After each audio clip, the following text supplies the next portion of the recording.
Hello दोस्तों, मैं सुजीत आपका अपने यूट्यूब चैनल है स्टडी टाइम विद एस के जीत में आपका स्वागत करता हूं। जैसा कि हम लोगों की आधुनिक इतिहास की सीरीज चल रही थी, इस क्रम में आज हम पढ़ने वाले हैं भारतीय राष्ट्रीय कांग्रेस। अभी तक जिन्होंने पीछे की वीडियो नहीं देखी है, प्लेलिस्ट में जाके देख सकते हैं। आओ बिना देरी करते हैं आज के पहले प्रश्न की ओर। आज का पहला प्रश्न है, भारतीय राष्ट्रीय कांग्रेस की स्थापना कब हुई? तो इसकी स्थापना, कांग्रेस की स्थापना कब होती है? तो 1885 में होती है। अगला प्रश्न है, भारतीय राष्ट्रीय कांग्रेस की स्थापना किसने की? तो A.O. ह्यूम ने भारतीय राष्ट्रीय कांग्रेस की स्थापना की। भारतीय राष्ट्रीय कांग्रेस से संबंधित जितने भी प्रश्न पूछे जा सकते हैं या अभी तक बने हैं, वह सभी प्रश्न इसमें इंक्लूड किए हुए हैं। यह आपके एग्जाम के लिए काफ़ी ही महत्वपूर्ण साबित होगा। यह टोटल एनसीईआरटी से लिया गया है और जितने भी एग्जामों से पूछे गए वो क्वेश्चन भी इसमें इंक्लूड हैं। तो आप लोग यह वीडियो पूरा देखें और वीडियो को ज़्यादा से ज़्यादा तक शेयर करें। और इसी क्रम में आधुनिक भारत के इतिहास का क्रम लगातार चलता रहेगा और प्रत्येक चैप्टर से जितने भी संबंधित प्रश्न बनते जाएंगे वो हम आपको कराते जाएंगे। अगला प्रश्न है, भारतीय राष्ट्रीय कांग्रेस का प्रथम अधिवेशन कब आयोजित हुआ? तो भारतीय राष्ट्रीय कांग्रेस का प्रथम अधिवेशन 28 दिसंबर 1886 को आयोजित हुआ। अगला है, भारतीय राष्ट्रीय कांग्रेस के प्रथम अध्यक्ष कौन थे? तो वेमेश चंद्र बनर्जी भारतीय राष्ट्रीय कांग्रेस के प्रथम अध्यक्ष थे। अगला प्रश्न है, भारतीय राष्ट्रीय कांग्रेस का प्रथम अधिवेशन कहाँ आयोजित किया गया था? तो मुंबई में भारतीय राष्ट्रीय कांग्रेस का प्रथम अधिवेशन आयोजित किया गया था। अगला प्रश्न है, किस बीमारी के फैलने के कारण कांग्रेस का प्रथम अधिवेशन पुणे से मुंबई स्थानांतरित किया गया था? तो प्लेग बीमारी पुणे में फैलने के कारण यह अधिवेशन मुंबई में स्थानांतरित किया गया। अगला प्रश्न है, भारतीय राष्ट्रीय कांग्रेस के दूसरे अधिवेशन की अध्यक्षता किसने की? तो दादा भाई नौरोजी ने भारतीय राष्ट्रीय कांग्रेस के दूसरे अधिवेशन की अध्यक्षता की। यह वन लाइनर क्वेश्चन है और मोस्ट इंपॉर्टेंट क्वेश्चन है। आप लोग क्वेश्चन का लेवल देख सकते हैं। आप लोगों को कम समय में ज़्यादा से ज़्यादा क्वेश्चन प्रोवाइड किए जा रहे हैं। तो आप लोग वीडियो को पूरा देखिएगा और ज़्यादा से ज़्यादा शेयर जरूर करिएगा। अगला प्रश्न है, स्वराज को राष्ट्रीय मांग के रूप में सर्वप्रथम किसने रखा था? तो दादा भाई नौरोजी ने स्वराज को राष्ट्रीय मांग के रूप में सर्वप्रथम रखा था। अगला प्रश्न है, भारतीय राष्ट्रीय कांग्रेस की स्थापना के समय भारत का वायसराय कौन था? तो भारतीय राष्ट्रीय कांग्रेस के समय भारत का वायसराय डफरिन था। यह क्वेश्चन अक्सर पूछा जाता है। अगला प्रश्न है, कांग्रेस को सूक्ष्मदर्शी अल्पसंख्यक जनता का प्रतिनिधि बताते हुए उसका मजाक किसने उड़ाया था? तो डफरिन ने कांग्रेस का मजाक सूक्ष्मदर्शी अल्पसंख्यक जनता के प्रतिनिधि के को बताते हुए उसका मजाक उड़ाया था। अगला प्रश्न है, प्रारंभ में भारतीय राष्ट्रीय कांग्रेस का नाम क्या था? तो भारतीय राष्ट्रीय संघ प्रारंभ में भारतीय राष्ट्रीय कांग्रेस का नाम था। अगला प्रश्न है, किसके सुझाव पर भारतीय राष्ट्रीय संघ का नाम भारतीय राष्ट्रीय कांग्रेस किया गया था? तो दादा भाई नौरोजी के सुझाव पर भारतीय राष्ट्रीय संघ का नाम भारतीय राष्ट्रीय कांग्रेस रखा गया। अगला प्रश्न है, भारतीय राष्ट्रीय कांग्रेस पर प्रार्थना याचना तथा विरोध की राजनीति करने का आरोप किसने लगाया था? तो बाल गंगाधर तिलक जी ने भारतीय राष्ट्रीय कांग्रेस पर प्रार्थना याचना और विरोध की राजनीति करने का आरोप लगाया था। अगला प्रश्न है, लाल बाल और पाल त्रिकूट का कौन सा नेता भारतीय राष्ट्रीय कांग्रेस का अध्यक्ष बना? तो लाला लाजपत राय इनमें से अध्यक्ष बनते हैं। तो आपको ऑप्शन में दे देगा और आपसे पूछेगा इनमें से कौन से मतलब कांग्रेस के अध्यक्ष नहीं चुने गए हैं। तो ऑप्शन में दे देगा लाल बाल और पाल। तो आप लोग याद रखिएगा कि सिर्फ लाला लाजपत राय जी ही कांग्रेस के अध्यक्ष चुने गए थे। अगला प्रश्न है, स्वराज मेरा जन्म सिद्ध अधिकार है और मैं इसे लेकर रहूंगा, बाल गंगाधर तिलक ने इसे किस अधिवेशन में कहा था? तो इसे बाल गंगाधर तिलक जी ने कहा था लखनऊ अधिवेशन 1916 में। और लखनऊ अधिवेशन कब हुआ? तो ये भी याद कर लीजिए साथ में, 1916 में। मतलब 1916 में अधिवेशन कहाँ हुआ था? तो लखनऊ में हुआ था। वैसे लखनऊ में और सारे अधिवेशन हुए थे, लेकिन 1916 का अधिवेशन पूछे तो लखनऊ में हुआ था। भारतीय राष्ट्रीय कांग्रेस के प्रथम अध्यक्ष कौन थे? भारतीय राष्ट्रीय कांग्रेस के प्रथम अध्यक्ष WC बनर्जी थे। अगला प्रश्न है, भारतीय राष्ट्रीय कांग्रेस के प्रथम मुस्लिम अध्यक्ष कौन थे? तो बदरुद्दीन तैयब जी भारतीय राष्ट्रीय कांग्रेस के प्रथम अध्यक्ष थे, मुस्लिम प्रथम अध्यक्ष थे। अगला प्रश्न है, भारतीय राष्ट्रीय कांग्रेस के प्रथम यूरोपीय अध्यक्ष कौन थे? तो जॉर्ज यूले भारतीय राष्ट्रीय कांग्रेस के प्रथम यूरोपीय अध्यक्ष थे। अगला प्रश्न है, भारतीय राष्ट्रीय कांग्रेस की प्रथम महिला अध्यक्ष कौन थी? तो एनी बेसेंट जी भारतीय राष्ट्रीय कांग्रेस की प्रथम महिला अध्यक्ष थी।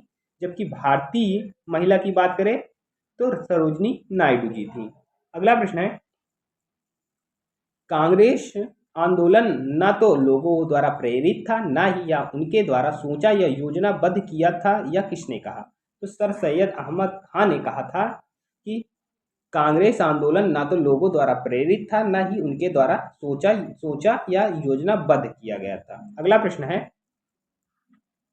कांग्रेस पतन के लिए लड़खड़ा रही है। मेरी सबसे बड़ी अभिलाषा है जब तक मैं भारत में हूँ कांग्रेस की शांतिपूर्ण समाप्ति में सहयोग करूं। यह किसका कथन था? तो यह कथन था करजन का। अगला प्रश्न है, भारतीय राष्ट्रीय कांग्रेस की स्थापना अधिवेशन में उपस्थित नहीं थे। मतलब भारतीय राष्ट्रीय कांग्रेस की जब स्थापना हुई उस अधिवेशन में कौन उपस्थित नहीं थे? इसमें बहुत से ऑप्शन दे दिया जाएगा कि इनमें से कौन से उपस्थित नहीं थे। तो उसमें से सुरेंद्र नाथ बनर्जी एक ऑप्शन होगा जो कि राइट आंसर होगा। अगला प्रश्न है, भारतीय राष्ट्रीय कांग्रेस के वर्ष 1924 के अधिवेशन में महात्मा गांधी द्वारा मात्र एक बार अध्यक्षता की गई, वो कहाँ की थी? तो वह अध्यक्षता की गई बेलगांव कर्नाटक की। बेलगांव कर्नाटक की अध्यक्षता किसने की, ये भी पूछा जा सकता है। तो महात्मा गांधी ने। कब की? 1924 में। अगला प्रश्न है, भारतीय राष्ट्रीय कांग्रेस के हरिपुरा अधिवेशन की अध्यक्षता किसने की? तो सुभाष चंद्र बोस जी ने हरिपुरा अधिवेशन की अध्यक्षता की थी। हरिपुरा अधिवेशन कब हुआ था? तो 1938 में हुआ था। अगला प्रश्न है, वर्ष 1939 के भारतीय राष्ट्रीय कांग्रेस के अधिवेशन के दौरान सुभाष चंद्र बोस द्वारा अध्यक्ष पद से इस्तीफा के बाद किसे अध्यक्ष चुना गया? तो सुभाष चंद्र बोस के इस्तीफा देने के पश्चात डॉक्टर राजेंद्र प्रसाद को अध्यक्ष चुना गया था। अगला प्रश्न है, तो इसमें ये भी क्वेश्चन पूछ लेता है कि जो 1938 का अधिवेशन हुआ था सुभाष चंद्र बोस और किनके बीच हुआ था? मतलब अध्यक्षता का चुनाव किनके बीच हुआ था? तो पटाभी सीतारमैया के बीच हुआ था। और महात्मा गांधी का नेतृत्व कौन कर रहे थे? तो पटाभी सीतारमैया जी कर रहे थे। अगला प्रश्न है, कांग्रेस की स्थापना के संदर्भ में सेफ्टी वालों का सिद्धांत किसने दिया? तो सेफ्टी वॉल का सिद्धांत दिया लाला लाजपत राय ने। अगला प्रश्न है, किसने सुझाव दिया कि स्वतंत्रता के पश्चात भारतीय राष्ट्रीय कांग्रेस को समाप्त कर दिया जाए? तो महात्मा गांधी जी ने यह सुझाव दिया था कि स्वतंत्रता के पश्चात भारतीय राष्ट्रीय कांग्रेस को समाप्त कर दिया जाए। अगला प्रश्न है, स्वतंत्रता के समय भारतीय राष्ट्रीय कांग्रेस के अध्यक्ष कौन थे? तो आचार्य जेबी कृपलानी स्वतंत्रता के समय भारतीय राष्ट्रीय कांग्रेस अध्यक्ष थे। मतलब कांग्रेस के अध्यक्ष थे कौन? आचार्य जेबी कृपलानी। अगला प्रश्न है, किस अधिवेशन में भारतीय राष्ट्रीय कांग्रेस तथा मुस्लिम लीग के मध्य समझौता हुआ? तो लखनऊ अधिवेशन 1916 में भारतीय राष्ट्रीय कांग्रेस तथा मुस्लिम लीग के मध्य समझौता हुआ। लखनऊ 1916 में अधिवेशन कहाँ हुआ? तो लखनऊ में। इसी तरह भी क्वेश्चन आपका बन सकता है। लगातार 6 वर्ष तक भारतीय राष्ट्रीय कांग्रेस के अध्यक्ष कौन थे? तो मौलाना अबुल कलाम आजाद लगातार 6 वर्ष तक भारतीय राष्ट्रीय कांग्रेस के अध्यक्ष थे। अगला प्रश्न है, यदि हम मेढक की तरह वर्ष में केवल एक बार टर्राएंगे तो भारतीयों को कभी सफलता नहीं मिलेगी। यह कथन किसका था? तो यह कथन था बाल गंगाधर तिलक जी का। अगला प्रश्न है, 1885 का अधिवेशन की अध्यक्षता किसने की? तो 1885 के अधिवेशन की अध्यक्षता WC बनर्जी ने की। यह कांग्रेस का प्रथम अधिवेशन था। कांग्रेस का प्रथम अधिवेशन कहाँ हुआ? तो मुंबई के ग्वालियर टैंक गोकुलदास तेजपाल संस्कृत कॉलेज में हुआ था कांग्रेस का प्रथम अधिवेशन। कांग्रेस के प्रथम अधिवेशन में कितने लोग थे? तो 72 लोग कांग्रेस के प्रथम अधिवेशन में भाग लिए थे। अगला प्रश्न है, 1886 में कोलकाता अधिवेशन की अध्यक्षता किसने की? तो दादा भाई नौरोजी ने 1886 में कोलकाता अधिवेशन की अध्यक्षता की। अगला प्रश्न है, कांग्रेस के प्रथम भारतीय अध्यक्ष कौन थे? तो कांग्रेस के प्रथम भारतीय अध्यक्ष, यहाँ पे भारतीय नहीं पारसी अध्यक्ष होगा, पारसी अध्यक्ष दादा भाई नौरोजी थे। अगला प्रश्न है, 1887 मद्रास अधिवेशन की अध्यक्षता किसने की? तो 1887 मद्रास अधिवेशन की अध्यक्षता की बदरुद्दीन तैयब जी ने। अगला प्रश्न है 1888 इलाहाबाद अधिवेशन की अध्यक्षता किसने की? तो जॉर्ज यूले जो थे 1888 इलाहाबाद अधिवेशन के अध्यक्ष थे। अगला प्रश्न है प्रथम यूरोपीय अध्यक्ष कौन थे? तो प्रथम यूरोपीय अध्यक्ष जॉर्ज यूले थे। अगला प्रश्न है किस अधिवेशन में लाला लाजपत राय ने पहली बार हिंदी में भाषण दिया? तो 1888 इलाहाबाद अधिवेशन में लाला लाजपत राय ने प्रथम बार हिंदी में भाषण दिया। अगला प्रश्न है 1890 कोलकाता अधिवेशन की अध्यक्षता किसने की? तो 1890 कोलकाता अधिवेशन की अध्यक्षता फिरोज शाह मेहता ने की। अगला प्रश्न है 1896 कोलकाता अधिवेशन की अध्यक्षता किसने की? तो 1896 का जो अधिवेशन हुआ उसकी अध्यक्षता की है रहमत उल्लाह एम सयानी ने। अगला प्रश्न है पहली बार वंदे मातरम किस अधिवेशन में गाया गया? ये किसमें गाया गया? तो 1896 कोलकाता अधिवेशन में। ठीक है, तो 1896 कोलकाता अधिवेशन में पहली बार वंदे मातरम गाया गया। 1905 बनारस अधिवेशन की अध्यक्षता किसने की?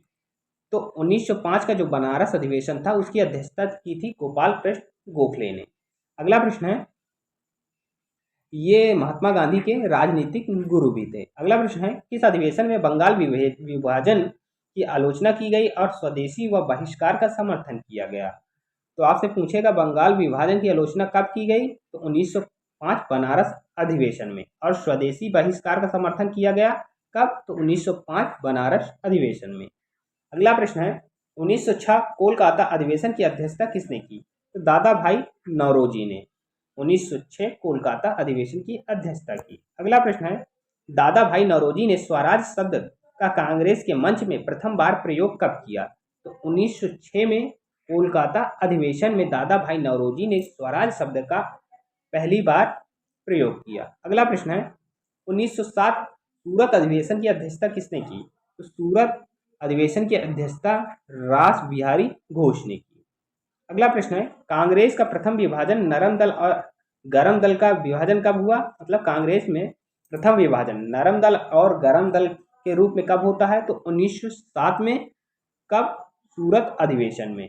ठीक है, सात से सूरत, ता से आप सूरत से आखिरी का ता याद रखिएगा। 1907 में आखिरी का सात, सात में भी ता आ रहा है, सूरत में भी ता आ रहा है, तो आप लोग याद रखिएगा सात से सूरत।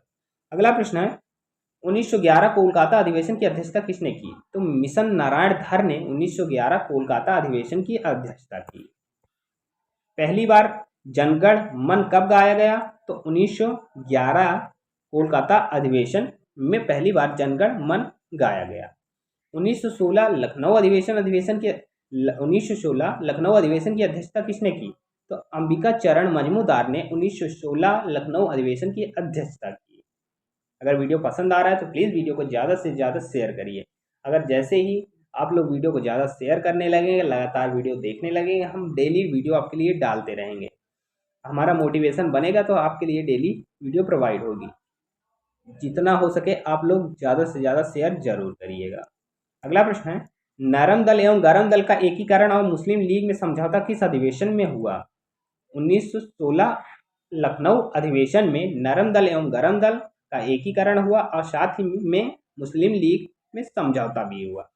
अगला प्रश्न है स्वराज मेरा जन्मसिद्ध अधिकार है, मैं इसे लेकर रहूंगा, बाल गंगाधर तिलक ने किस अधिवेशन में कहा? तो इसको कहा गया था 1916 लखनऊ अधिवेशन में। अगला प्रश्न है 1917 कोलकाता अधिवेशन की अध्यक्षता किसने की? तो एनी बेसेंट ने 1917 कोलकाता अधिवेशन की अध्यक्षता की। अगला प्रश्न है सर्वप्रथम तिरंगे झंडे को कांग्रेस ने किस अधिवेशन में अपनाया? तो 1917 कोलकाता अधिवेशन में सर्वप्रथम तिरंगे झंडे को कांग्रेस ने अपनाया। अगला प्रश्न है 1920 नागपुर अधिवेशन की अध्यक्षता किसने की? तो सी विजय राघवाचार्यान ने 1920 नागपुर अधिवेशन की अध्यक्षता की। अगला प्रश्न है असहयोग आंदोलन के कार्यक्रम का अनुमोदन किस अधिवेशन में हुआ? तो 1920 नागपुर अधिवेशन में। अगला प्रश्न है 1924 बेलगांव अधिवेशन की अध्यक्षता किसने की? तो बेलगांव अधिवेशन की अध्यक्षता की महात्मा गांधी। यही एकमात्र अधिवेशन था जिसकी अध्यक्षता महात्मा गांधी जी ने की थी। एक मात्र कांग्रेस अधिवेशन जिसकी अध्यक्षता महात्मा गांधी जी ने की कौन सा था? तो बेलगांव अधिवेशन। अगला प्रश्न है 1925 मद्रास अधिवेशन की अध्यक्षता किसने की? तो 1905 मद्रास अधिवेशन की अध्यक्षता S.A. अंसारी ने की। अगला प्रश्न है पूर्ण स्वाधीनता की मांग कब की गई? तो 1925 में मद्रास अधिवेशन में पूर्ण स्वाधीनता की मांग की गई। अगला प्रश्न है साइमन कमीशन के बहिष्कार का प्रस्ताव पारित किया गया 1925 मद्रास अधिवेशन में। कब पारित किया जाता है साइमन कमीशन के विरोध का? तो 1925 में किस अधिवेशन में? मद्रास अधिवेशन में। अगला प्रश्न है 1929 लाहौर अधिवेशन की अध्यक्षता किसने की? तो 1929 लाहौर अधिवेशन की अध्यक्षता की जवाहरलाल नेहरू ने। अगला प्रश्न है पूर्ण स्वराज की मांग किस अधिवेशन में हुई? तो 1929 लाहौर अधिवेशन में पूर्ण स्वराज की मांग होती है। अगला प्रश्न है 26 जनवरी को स्वतंत्रता दिवस मनाने का निर्णय किस अधिवेशन में लिया गया? तो 1929 लाहौर अधिवेशन में। अगला प्रश्न है 1931 कराची अधिवेशन की अध्यक्षता किसने की थी? तो 1931 कराची अधिवेशन की अध्यक्षता वल्लभ भाई पटेल ने की थी। अगला प्रश्न है मूल अधिकार का प्रस्ताव किस अधिवेशन में पारित हुआ? तो मूल अधिकार का प्रस्ताव 1931 के अधिवेशन में पारित हुआ। अगला प्रश्न है गांधी इरविन समझौता का अनुमोदन कब हुआ? तो 1931 के राष्ट्रीय अधिवेशन में। अगला प्रश्न है 1936 लखनऊ अधिवेशन की अध्यक्षता किसने की थी? तो जवाहरलाल नेहरू ने 1936 लखनऊ अधिवेशन की अध्यक्षता की थी।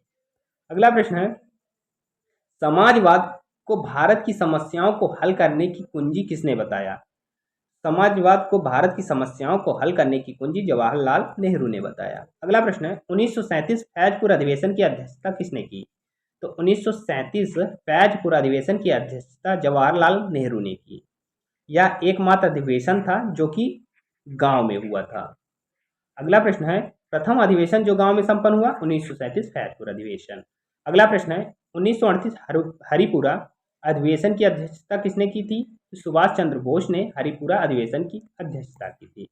अगला प्रश्न है राष्ट्रीय नियोजन समिति के अध्यक्ष कौन थे? तो जवाहरलाल नेहरू राष्ट्रीय नियोजन समिति के अध्यक्ष थे। अगला प्रश्न है सुभाष चंद्र बोस द्वारा हिंदी भाषा के लिए रोमन लिपि लागू करने की वकालत कब की गई थी? तो 1938 हरिपुरा अधिवेशन में की गई थी। अगला प्रश्न है 1940 रामगढ़ अधिवेशन की अध्यक्षता किसने की थी? तो मौलाना अबुल कलाम आजाद ने 1940 रामगढ़ अधिवेशन की अध्यक्षता की थी। अगला प्रश्न है 1946 मेरठ अधिवेशन की अध्यक्षता किसने की?